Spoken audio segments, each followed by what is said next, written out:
ಡಿ.ಕೆ. ಶಿವಕುಮಾರ್ ಎಂಬ ಹೆಸರು ನಾನು ವೆರಿ ನೆಕ್ಸ್ಟ್ ಡೇ ಅವರು ಡಿ.ಕೆ. ಶಿವಕುಮಾರ್ ಅವರ ಶ್ರೀಮತಿಯವರು ಉಷಾ ಮೇಡಮ್ ಜೊತೆಗೆ ಮಗಳು ಐಶ್ವರ್ಯ 3 ಜನನು ಹೋಗ್ಬಿಟ್ಟು ಕುಂಭಮೇಳದ ನದಿಯಲ್ಲಿ ಪವಿತ್ರ ಸ್ನಾನವನ್ನು ಮಾಡಿ ಬರ್ತಾರೆ.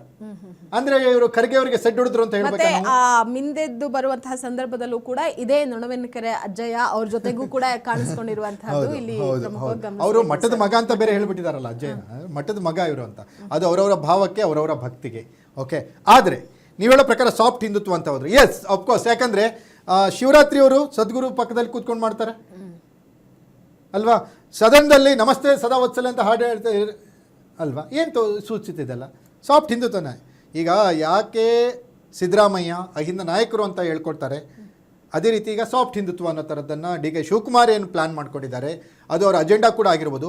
ಒಬ್ಬ ನಾಯಕನಿಗೆ ಅವ್ರದ್ದೇ ಆದಂಥ ಕೆಲವೊಂದು ರೀತಿ ನೀತಿಗಳು, ಅವ್ರದ್ದೇ ಆದಂಥ ಕೆಲವೊಂದು ದೃಷ್ಟಿಕೋನಗಳಿರ್ತವೆ, ಅವ್ರದ್ದೇ ಆದಂಥ ಒಂದು ಸ್ಟೈಲ್ ಇರುತ್ತೆ. ಡಿ.ಕೆ. ಶಿವಕುಮಾರ್ ಸ್ಟೈಲ್ ಸಾಫ್ಟ್ ಹಿಂದುತ್ವ ಅಂತ ಅನ್ಕೋಬೋದು. ಓಕೆ, ಸಿದ್ದರಾಮಯ್ಯನವ್ರ ಸ್ಟೈಲ್ ಎಸ್ ಅಹಿಂದ, ಹಿಂದುಳಿದವರಿಗೆ, ದಲಿತರಿಗೆ, ಅಲ್ಪಸಂಖ್ಯಾತರ ಪರವಾಗಿ ಅವ್ರು ಕೆಲಸ ಮಾಡ್ತಾರೆ ಅಂತ ಅಂದ್ಕೊಳ್ಳೋಣ. ಬಟ್ ಡಿ.ಕೆ. ಶಿವಕುಮಾರ್ ಎಸ್ ನಾನು ಸಾಫ್ಟ್ ಹಿಂದುತ್ವವನ್ನು ನಾನು ಪ್ರಚುರಪಡಿಸ್ತೀನಿ, ಹೊಸ ರೀತಿಯ ಕ್ಯಾಲ್ಕುಲೇಷನ್ ನಾನು ಮಾಡ್ತೀನಿ ಅಂತ ಹೇಳ್ಬೋದು ಅವರು. ಓಕೆ, ಎಸ್ ಹೊಸ ರೀತಿಯ ಕ್ಯಾಲ್ಕುಲೇಷನ್ ನಾನು ಮಾಡ್ತೀನಿ, ಹೊಸ ರೀತಿಯ ರಾಜಕೀಯ ಸಮೀಕರಣಕ್ಕೆ ನಾನು ನಾಂದಿ ಹಾಡ್ತೀನಿ. ಕಾಂಗ್ರೆಸ್ ಅನ್ನೋದು ಕೇವಲ ಅಲ್ಪಸಂಖ್ಯಾತರು, ಹಿಂದುಳಿದವರು, ದಲಿತರ ಪರವಾಗಿಲ್ಲ, ಕಾಂಗ್ರೆಸ್ ಅನ್ನೋದು ಹಿಂದುತ್ವದ ಪರವಾಗಿಯೂ ಇದೆ ಅನ್ನೋದನ್ನ ಅವ್ರು ಬ್ರ್ಯಾಂಡ್ ಮಾಡ್ಬೋದು. ಅದನ್ನೇನೋ ಪ್ಲಾನ್ ಮಾಡ್ತಿದ್ದಾರೆ, ಇದನ್ನು ಹೈಕಮಾಂಡ್ ಒಪ್ಪಿಗೆಯನ್ನು ಪಡೆದೇ ಅವ್ರು ಮಾಡ್ತಿದ್ದಾರೆ ಅನ್ನೋಂಥದ್ದನ್ನು ಕೂಡ ನಾವೀಗ ನಿಶ್ಚಿತ ಇಲ್ಲೇನು ಘಟನೆ ನಡೀತು, ಇದೇನು ಸಮಾರಂಭ ನಡೀತು, ಈ ಸಮಾರಂಭವನ್ನು ಅವಲೋಕಿಸಿದಾಗ ಬಂದಿರುವಂಥ ವಿಷಯಗಳಿದು. ಓಕೆ, ನೀವು ಹೇಳಿರೋ ಪ್ರಕಾರ ಎಸ್ ಡಿ.ಕೆ. ಶಿವಕುಮಾರ್ ಸಾಫ್ಟ್ ಹಿಂದುತ್ವದ ಪ್ರಚಾರಕರಾಗಿ ಕರ್ನಾಟಕ ರಾಜ್ಯದ ಮುಖ್ಯಮಂತ್ರಿಯಾಗಿ ಇವತ್ತು ಪ್ರಮಾಣವಚನವನ್ನು ಸ್ವೀಕರಿಸಿದ್ದಾರೆ. ಎಸ್, ಅದ್ರ ಜೊತೆಗೆ ಸರ್ ಈಗ ಡಿ.ಕೆ. ಶಿವಕುಮಾರ್ ಅವ್ರಿಗೆ ಸಾಕಷ್ಟು ಸವಾಲುಗಳಿದೆ, ಎಕ್ಸ್ಪೆಷಲಿ ಬಿಜೆಪಿ ಅಂತ ನೋಡೋದಾದ್ರೆ ಕೇಂದ್ರ ಸರ್ಕಾರ ಈಗಾಗಲೇ ಏನು ಕೇಂದ್ರ ಸರ್ಕಾರ ಪ್ರಯೋಗ ಮಾಡ್ತಾ ಇರುವಂತಹದ್ದು SIR ಆಗಿರ್ಬೋದು, ಅಥವಾ AAP ಮುಖ್ಯಮಂತ್ರಿ ಆಗಿದ್ದಂತಹ ಕೇಜ್ರಿವಾಲ್ ಆಗಿರಬಹುದು, ಅವ್ರನ್ನೆಲ್ಲ ಗಮನದಲ್ಲಿ ಇಟ್ಕೊಂಡು ನೋಡೋದಾದ್ರೆ ಈ ED IT ಅನ್ನುವಂಥದ್ದು ಡಿ.ಕೆ. ಶಿವಕುಮಾರ್ ಮೇಲೆ ಈಗಾಗಲೇ ಪ್ರಯೋಗ ಆಗಿದೆ.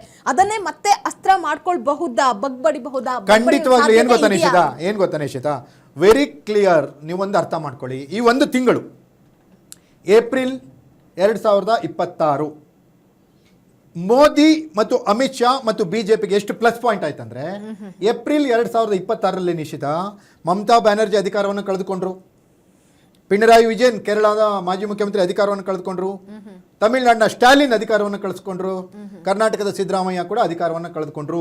ಬಿಜೆಪಿ ಅಮಿತ್ ಶಾ ಮತ್ತು ನರೇಂದ್ರ ಮೋದಿ ವಿರುದ್ಧ ಈ 4 ಜನರು ಎಷ್ಟು ಮಾತಾಡ್ತಿದ್ರು, ಇವ್ರನ್ನ ಬಿಟ್ಟು ಮತ್ತೆ ಯಾರಿದ್ದಾರೆ ಮಾತಾಡಕ್ಕೆ?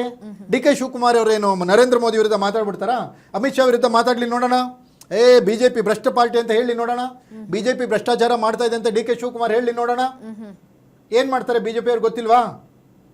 ನೀವು ಹೇಳ್ದಂಗೆ ಎಲ್ಲ ರೀತಿಯ ತಂತ್ರಗಳನ್ನು ಬಿಜೆಪಿ, ಅಮಿತ್ ಶಾ, ನರೇಂದ್ರ ಮೋದಿ ಅವರು ರಾಜಕೀಯ ಎದುರಾಳಿಗಳನ್ನು ಹಣಿಲಿಕ್ಕೆ ಪ್ರಯೋಗ ಮಾಡ್ತಾರೆ.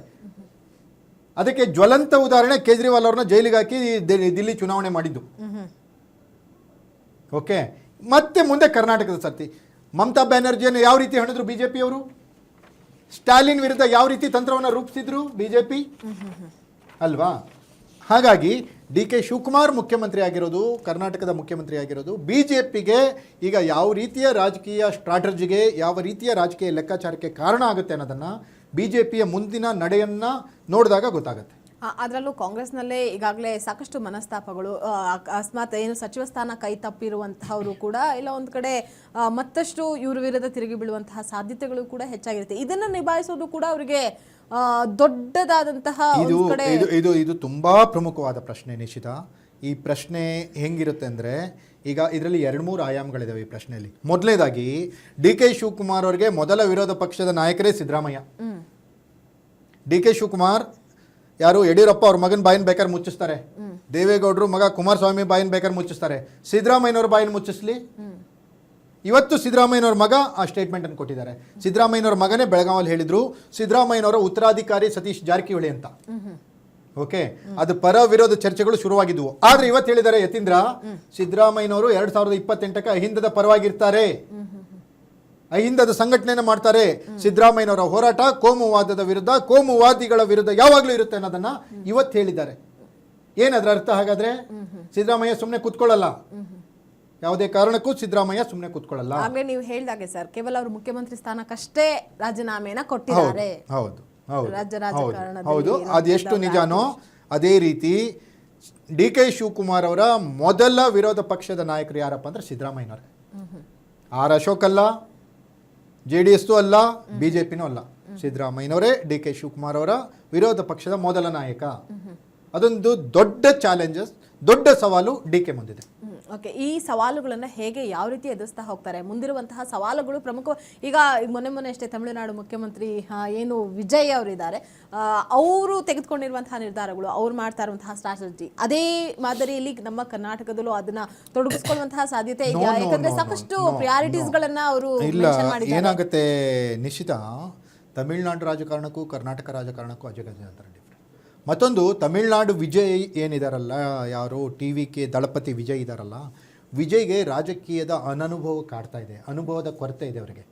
ರಾಜಕೀಯದ ಅನುಭವ ಅಷ್ಟಿಲ್ಲ. ಯಾವುದೋ ಒಂದು ಮಾಬಲ್ಲಿ ಅವರು ಬಂದಂಥವ್ರು ನಾಯಕರಾಗಿ. ಬಟ್ ಡಿ ಕೆ ಶಿವಕುಮಾರ್ ಹಂಗಲ್ಲ. ಡಿ ಕೆ ಶಿವಕುಮಾರ್ ಸಂಘಟನಾ ಛತ್ರ, ಸುದೀರ್ಘ 25 ವರ್ಷಗಳ ರಾಜಕೀಯ ಅನುಭವ ಇದೆ, 25 ವರ್ಷಗಳಿಂದ ಅಧಿಕಾರ ಅನುಭವಿಸಿರುವಂತಹ ಒಂದು ಅನುಭವ ಇದೆ. ಜೊತೆಗೆ SM ಕೃಷ್ಣ, S ಬಂಗಾರಪ್ಪ, ವೀರಪ್ಪ ಮೊಯ್ಲಿ, ಸಿದ್ದರಾಮಯ್ಯ ಇಂಥವರ ಗರಡಿಯಲ್ಲಿ ಪಳಗಿ ಬೆಳೆದಂಥ ಡಿ ಕೆ ಶಿವಕುಮಾರ್, ಇಂಥವ್ರೆಲ್ಲರನ್ನ ಎದುರಿಸಿ ನಿಂತಂಥ D K Shivakumar Vijay D ಕೆಗೆ ಸರಿಸಾಟಿನೇ ಅಲ್ಲ. ವಿಜಯ್ ಬಂದಿರೋದು ಒಂದೇನೋ ಒಂದು ಗಾಳಿಲಿ ತೇಲ್ಕೊಂಡು ಬಂದಂಗೆ ಅಷ್ಟೇ. ಬಟ್ ಇವರು ಪ್ರವಾಹದ ವಿರುದ್ಧ ತೇಲ್ಕೊಂಡು ಬಂದಂಥವ್ರು, ಇವರು ಈಜ್ಕೊಂಡು ಬಂದಂಥವ್ರು, ಇವರು ತೇಲ್ಕೊಂಡು ಬಂದಂಥವ್ರು ಅಲ್ವೇ ಅಲ್ಲ. ಯಾಕಂದ್ರೆ ಅಂಥ ಅಹಿಂದ ನಾಯಕ, ಧೀಮಂತ ನಾಯಕ ಸಿದ್ದರಾಮಯ್ಯನವ್ರನ್ನ ಅಧಿಕಾರದಿಂದ ಕೆಳಗಿಳಿಸ್ಬೇಕು ಅಂದ್ರೆ ಅಷ್ಟು ಸುಲಭನೇ ಅಲ್ಲ ಅಂತ ಅಮಿತ್ ಶಾ ಮತ್ತೆ ನರೇಂದ್ರ ಮೋದಿ ಅವ್ರಿಗೆ ಏನೂ ಮಾಡ್ಕೊಳಕ್ಕಾಗಿಲ್ಲ. ಸಿದ್ದರಾಮಯ್ಯನವ್ರಿಗೆ ಮೂಢ ಹಗರಣ ಬಂತು, ಅವರೆಲ್ಲ ಬಂದರು, ಯಾರು ED ಅವ್ರು ಬಂದರು, ಏನು ಮಾಡ್ಕೊಳಕ್ಕಾಯ್ತು ಸಿದ್ದರಾಮಯ್ಯನವ್ರಿಗೆ? ಅವ್ರಿಗೆ ಏನೂ ಮಾಡ್ಕೊಳಕ್ಕಾಗಿಲ್ಲ. ಅಂಥ ಸಿದ್ದರಾಮಯ್ಯನ ಇಳಿಸಿದಾರೆ ಅಂದರೆ ಡಿ ಕೆ ಏನು ಪವರ್ಫುಲ್ ಅಂತ ನೋಡಿ. ಡಿ ಕೆಗೆ ಅವ್ರು ಹೇಳ್ತಾ ಇರ್ತಾರೆ, ನಾನು ಚೆಸ್ ಪ್ಲೇಯರ್, ಅವಾಗ ಚೆಸ್ ಆಡ್ತೀನಿ ಅಂತ ಡಿ ಕೆ ಹೇಳ್ತಿರ್ತಾರೆ. ಬಟ್ ಸಿದ್ದರಾಮಯ್ಯ ಕಬಡ್ಡಿ ಪ್ಲೇಯರ್ ಥರ, ಕುಸ್ತಿ ಪಟ್ಟವರು, ಈ ಚೆಸ್ಗಳನ್ನೆಲ್ಲ ಬೀಸಾಕ್ ಎತ್ತಾಕುವಂಥ ಕೆಪಾಸಿಟಿ ಇದ್ದಂಥದ್ದು. ಅಂಥ ಸಿದ್ದರಾಮಯ್ಯನ ಇವರು ಕೆಳಗಿಳಿಸಿ ಮುಖ್ಯಮಂತ್ರಿಯಾಗಿ ಗೆಲುವಿನ ನಗೆಯನ್ನು ಬೀರಿದ್ದಾರೆ. ಈಗ ಮುಖ್ಯಮಂತ್ರಿ ಕಚೇರಿಗೆ ಸಿದ್ದರಾಮಯ್ಯನವರು ಹೋಗ್ತಾ ಇದ್ದಾರೆ ಅನ್ನೋ ಥರದಿದೆ. ವಿಧಾನಸೌಧಕ್ಕೆ ಆಗಮಿಸಿದ ನೊಣವಿನಕೆರೆ ಅಜ್ಜಯ್ಯ ಅನ್ನೋಂಥದ್ದು ಬ್ರೇಕಿಂಗ್ ಬರ್ತಾ ಇದೆ. ಅದು ಗೊತ್ತಾಗ್ತಾ ಇಲ್ಲ, ಇವರು ವಿಧಾನಸೌಧನೇನು ಮಠಕ್ಕೆ ಎಲ್ಲಾದ್ರೂ ಶಿಫ್ಟ್ ಗಿಫ್ಟ್ ಮಾಡ್ಬಿಡ್ತಾರೆ ಡಿ ಕೆ ಶಿವಕುಮಾರ್ ಅನ್ನೋದೊಂದು ಕಾಡ್ತಾ ಇದೆ ಭಯ. ಹೌದು, ಯಾರು ಬಂದು ಇವರಿಗೆ ಅಧಿಕಾರದಲ್ಲಿ, ಆಡಳಿತದಲ್ಲಿ ಯಾರು ಇವರಿಗೆ ಸಹಕಾರ ಕೊಡಬೇಕು, ಯಾರು ಇವರಿಗೆ ಒಂದು ರೀತಿ ಮಾಡಬೇಕು, ಈ ರೀತಿ ಸ್ವಾಮೀಜಿಗಳು ಇವ್ರನ್ನೆಲ್ಲ ಗೊತ್ತಿಲ್ಲ. ಅವರು ಅಧಿಕಾರದಲ್ಲಿ ಇವ್ರನ್ನ ಎಷ್ಟು ಜನನ ಹತ್ತಿರ ಬಿಟ್ಕೋತಾರೋ ಏನೋ ಗೊತ್ತಿಲ್ಲ. ಬಟ್ ಇವತ್ತಂತೂ ಒಂದು ರೀತಿ ಕೇಸರಿಮಯ. ಯೋಗಿ ಆದಿತ್ಯನಾಥ್ ಏನೋ ಇವತ್ತು ಮುಖ್ಯಮಂತ್ರಿಯಾಗಿ ಪ್ರಮಾಣವಚನ ಸ್ವೀಕರಿಸ್ತಿದ್ದಾರನೋ ಅನ್ನೋ ಥರ ಇದೆ, ಅಥವಾ ಯಾರೋ ಅಯೋಧ್ಯೆಯಲ್ಲಿ ಏನೋ ಕಾರ್ಯಕ್ರಮ ನಡೀತಾ ಇದೆಯೇನಪ್ಪ BJPದು ಅನ್ನೋ ಥರ ಇದೆ, ಅಥವಾ RSS ಏನೋ ಒಂದು ಕಾರ್ಯಕ್ರಮ ನಡೀತಾ ಇದೆಯೇನಪ್ಪ ಅನ್ನೋ ಥರದ್ದಿದೆ. ಡಿ ಕೆ ಶಿವಕುಮಾರ್ ಅದು ರಾಹುಲ್ ಗಾಂಧಿ, ಆಮೇಲೆ KC ವೇಣುಗೋಪಾಲ್, ಖರ್ಗೆ ಅವರ ಸಮಕ್ಷಮದಲ್ಲಿ ಈ ರೀತಿಯ ಒಂದು ಸಂಪ್ರದಾಯಕ್ಕೆ ನಾಂದಿ ಆಡ್ತಾ ಇರೋದು. ಮತ್ತೆ ಅದೇ ಅಗೇನ್ ಹೇಳೋದೇನೆಂದರೆ, ಇದು ಡಿ ಕೆ ಶಿವಕುಮಾರ್ ಅವರ ಎದೆಗಾರಿಕೆ. ಆನೆ ನಡೆದಿದ್ದೇ ದಾರಿ ಅನ್ನೋ ಥರ, ಡಿ ಕೆ ಹೋಗಿದ್ದೇ ದಾರಿ ಅನ್ನೋ ಥರ. ಡಿ ಕೆ ಶಿವಕುಮಾರ್ ಕಾಂಗ್ರೆಸ್ನಲ್ಲಿ ಏನಾದರೂ ಬದಲಾವಣೆ ಅಂತ ತರ್ತಾರ, ಅಥವಾ ನಾನು ಏನು ಮಾಡಿದ್ರು ಸರಿಯಾಗಿ ಮಾಡ್ತೀನಿ, ನಾನು ಮಾಡಿದ್ದೇ ಸರಿ ಅನ್ನೋಂಥ ಹಠಕ್ಕೆ ಏನಾದರೂ ಬೀಳ್ತಾರ ಗೊತ್ತಿಲ್ಲ.